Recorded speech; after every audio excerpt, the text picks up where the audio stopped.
Bonsoir, salam alaikum, chers internautes. Alors aujourd'hui, je reviens sous forme d'audio parce que j'ai beaucoup plus de temps dessus sur mes bandes son. Et donc je voulais aujourd'hui revenir sur un petit peu les dernières vidéos que j'ai faites pour parler de ce qui avait été souvent reproché, et notamment bien plus par la communauté musulmane que d'autres personnes par rapport à mes critiques.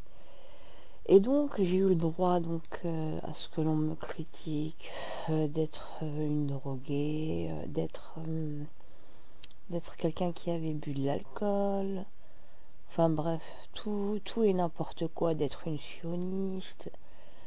Et c'était pour parler en fait le conformisme dans lequel sont baignés les musulmans. Le conformisme dans lequel est baigné les musulmans sont baignés les musulmans parce qu'aujourd'hui nous arrivons à un stade où tout bon sens est complètement presque perdu, on va dire, est quasi perdu. Le discernement n'est plus de mise, la raison et comment dire, la logique sont mis vraiment à rude épreuve. Nous nous cachons toujours vers du plan complotisme. On est de moins en moins rationnel et on est donc de plus en plus manipulable. Alors, oui, je ne suis pas toujours vulgaire. Dans la langue française, il y a 3 registres, il me semble. Et il me semble aussi, pouvoir bien se faire comprendre par un maximum de monde. Et aussi briser les clichés auxquels on s'attend à retrouver justement la musulmane, toujours bien sage, toujours bien docile, toujours bien polie, qui n'est en réalité qu'un vernis dans lequel elle a été conditionnée, mais ne fait pas forcément partie de son fort intérieur ou de ce qu'elle pense. Je parle aussi de ça, comme je vous avais dit, il y a un livre qui se prépare. Et on a tendance donc à surenchérir et à mettre la pression sur la femme musulmane d'être finalement dans le conformisme, mais que les hommes lui ont imposé, soi-disant au nom de Dieu. Alors oui, moi j'ai fait des études, je suis une touche à tout. Alors pour me présenter brièvement, j'ai fait des études de génie électrotechnique en France, puis j'ai continué des études en Belgique, d'analyste programmeur, et en parallèle j'ai fait donc des études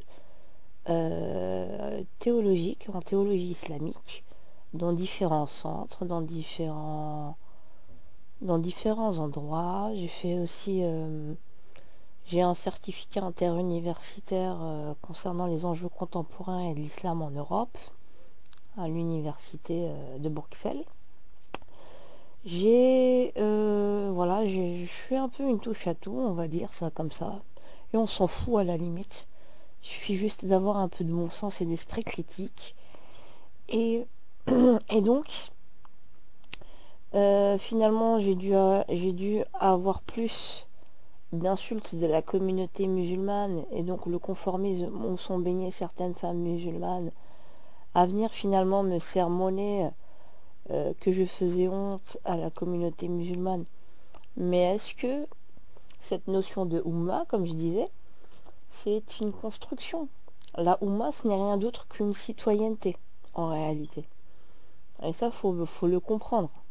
Quand on fait le tour et qu'on analyse bien l'histoire, surtout de Médine, et le problème, c'est qu'on lit avec des yeux, que ce soit le Coran au niveau spirituel. Il y a la période mécoise, il y a la période médinoise. Il faut comprendre aussi que ça s'inscrit dans l'histoire et que les hadiths n'ont été écrits que 30 à 90 ans après. Ça, il faut le comprendre. Et on ne le dit pas assez aux fidèles. Mais ça, c'est quand on étudie l'histoire de la Sira du prophète et quand on étudie l'histoire en tant que fait. dans la prise chronologique. Et beaucoup de musulmans ne sont pas au courant. Alors il y a des hadiths faibles, mais aussi il y a aussi des hadiths qui sont fabriqués. Et dans le Sahih Muslim et Bukhari, il faut arrêter de dire que tous les hadiths sont authentiques. Ça a été authentifié, valable par exemple par des cheikhs soi-disant d'Arabie Saoudite comme Cheikh Albani. Enfin, moi personnellement, c'est pas mon cheikh parce que c'est un misogyne. D'accord, donc je n'ai pas à l'appeler cheikh. Il faut savoir qu'aussi que dans l'histoire comment dire, dans l'histoire islamique, il y a eu beaucoup de savantes musulmanes qu'on occulte. Et je vous mets au défi de me donner des noms. Mais c'est facile de donner des noms, hein, chère communauté musulmane, mais de ne pas nous dire aussi qu'elles enseignaient au sein des mosquées, d'accord? Elles enseignaient aux hommes, elles donnaient des ijazas, c'était des grandes savantes. Alors elles étaient capables de donner soi-disant des cours à des grands ulama, qui sont devenus des grands ulama après, mais elles n'ont pas soi-disant été capables d'écrire des livres. Hein? Et réveiller un petit peu votre esprit critique. Alors on dit que les savants sont les descendants du prophète. Il faut savoir aussi dans quel contexte il a été dit, s'il est bien véridique ce hadith. Il faut savoir aussi qu'au temps du prophète, sallam, prophète Mohammed sallallahu alayhi wa sallam, il avait dit à ses scribes, à ceux qui transposaient donc le Coran pour l'écrire, qui étaient en fait des juifs et des chrétiens convertis, il faut savoir, puisque c'était une nouvelle religion, et qu'à Médine, et même à la Mecque, les personnes qui étaient lettrées et qui écrivaient, c'était des juifs et des chrétiens. La tradition orale bédouine chez les Arabes, c'était oral. Même les vers de poésie, même pour faire la guerre, se faisaient oralement. Donc ils n'avaient pas cette culture du transposage écrit. Alors, je voulais un petit peu parler vite fait, comme ça, c'est juste histoire de mettre un petit peu, laisser un peu les gens un peu réfléchir par eux-mêmes. Il y a beaucoup de choses à dire, mais on va s'arrêter là, mais je l'explique de toute façon, comme je vous avais dit dans ce que je suis en train d'écrire. Donc, il faut qu'on arrive maintenant à vivre notre réalité au temps présent. On est perdu dans l'histoire. L'histoire, c'est nous qui la faisons aujourd'hui. Mais le problème, c'est qu'on a été tellement manipulés qu'on a tous fait un bond en arrière. On est perdu dans l'histoire. Entre l'histoire de la colonisation, de l'armée coloniale française, des questions qui n'ont pas été réglées au niveau de l'histoire, qui font que ça a entretenu des rancœurs, on a transposé problème sur problème. Et il y a eu de l'instrumentalisation de part et d'autre, et les torts aussi partagés. Donc que ce soit maintenant, aujourd'hui, le problème, c'est que comme il y a eu une brèche dans la société, par rapport à des discriminations, on va dire, étatiques, entre guillemets, voulues, la brèche était présente pour que des idéologues au nom de la religion instrumentalisent, on va dire, les mal-aimés de la République. Les indigènes de la République, ça c'est vraiment à bannir de notre vocabulaire, avec Houria Boutelja qui finalement crée une scission bien plus grande au sein de la société française et parle de nos compatriotes et de nos autres concitoyens français de sous-chiens. C'est vraiment faire vraiment le jeu de l'extrême droite, mais il y a beaucoup de choses à dire. Vous serez très surpris, je pense aussi dans le livre, de voir mes positionnements. Il faut vraiment être indépendant dans sa pensée. Et ce que je voulais dire, c'est que l'indigénat a eu son temps. Ça reste à l'arrière. Ça reste derrière nous. Mais je n'accepte pas qu'on exploite la mémoire de nos aïeux, parce qu'il y a eu des glandeurs dans la société, des ratés qui n'ont rien foutu dans leur vie et qui cherchent à gratter des sous auprès de nos autres concitoyens finalement qui n'ont rien à voir avec la guerre d'Algérie. Finalement, c'est tous nous mettre tous une balle dans le pied. Je parle de ça, mais voilà, je parle de plein de choses. Et voilà, il y a le problème de la mémoire. Je pense que pour faire la paix, il faut aussi écrire notre histoire commune d'une manière apaisée. Mais on ne pourra jamais le faire si on ne se dit pas les choses. Et se les dire, c'est aussi se les dire cash, même violemment, mais au moins on crève des abcès. Parce qu'on en a besoin. La parole a été beaucoup trop contenue. Et donc si nous ne le faisons pas, finalement on ne s'autorise plus rien, on est dans l'autocensure. Et comme j'avais dit par rapport au livre, en fait je l'ai appelé La Muse, parce que la muse, ça parle de plusieurs choses. Ça parle aussi bien de la condition de la femme musulmane. La musulmane, qu'est-ce qu'elle a à dire à la société?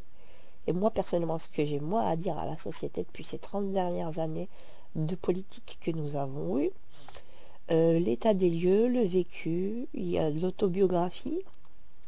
Je parle politique et je parle des dernières élections aussi récentes de 2017. D'histoire, voilà. Donc je parle de beaucoup de choses. Après, on n'est pas obligé d'être d'accord. Et la muse, sa connotation aussi à la muselière, à l'autocensure. Alors, ce livre est vraiment totalement dans de la pure et dure transgression. Et je m'adresse aux gens.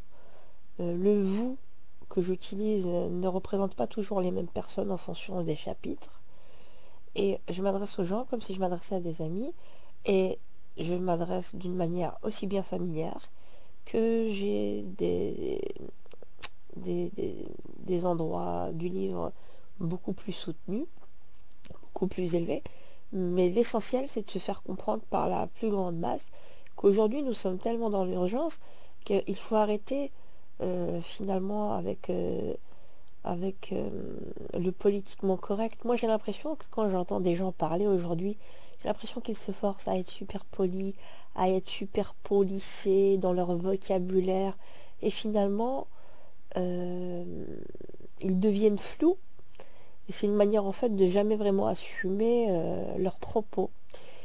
Et moi, je pense qu'aujourd'hui, on a plus que besoin de très grande clarté, de très grande franchise, et voilà, et débattre. Alors maintenant, on veut nous parler, ouais, t'es une sioniste, t'es ceci, parce que je dis ceci, cela. Ça prouve aussi que la communauté musulmane, vraiment, à un niveau très faible. Je suis vraiment désolée de le dire et de le constater, ça me fait vraiment mal au cœur. N'a plus de discernement, est complètement moutonisé. Euh, Je ne dis pas que le sionisme n'existe pas, puisque j'en parle aussi, de la question israélo-palestinienne. Ça, c'est clair. Et je parle de beaucoup de choses. Donc, ce livre, il est excellent, en fait, quand on est un peu suicidaire comme moi. Quand on veut se mettre tout le monde à dos, je pense que ça, c'est l'idéal. Hein. Faut crever des abcès de partout, je pense, pour qu'on essaie d'avoir de la paix en essayant d'être le plus impartial possible. Mais par définition, la subjectivité fait partie de l'être humain et il faut pouvoir l'assumer, tout simplement. Faut pas avoir honte de penser ce qu'on a à penser et changer. Quand on parle du vivre ensemble, on parle pas du vivre ensemble qu'avec des gens avec qui nous nous entendrions. Il faut qu'on puisse le vivre vraiment. Trop en parler finalement prouve qu'on ne vit pas ensemble. Et c'est quoi l'idéal pour vous? C'est de vivre avec des gens qui sont tous d'accord avec vous. C'est un cauchemar. C'est pas riche. Donc vivre ensemble, c'est être contradictoire. Et moi, j'ai aucun problème de parler aussi bien avec des musulmans qu'avec des gens d'extrême droite. Ça me pose aucun souci. Et je comprends les deux logiques aussi. Je comprends l'exaspération des gens finalement euh, qui ont un ras-le-bol général. Et donc il faut pouvoir maintenant qu'on apprenne à se reparler. Et arrêter de se cantonner dans des cases finalement qui font que nous enfermer pour mieux. On s'enferme tous les uns des autres dans des cases pour finalement au final ne plus se parler du tout. Voilà, donc bonne méditation et j'espère que ça fera réfléchir du monde et on va trouver des solutions, c'est certain. Je suis très confiante, mais Je suis très confiante, faut pas avoir peur. Je suis très confiante de ce côté-là. Voilà. Allez, bonne nuit à tout le monde et bonne méditation.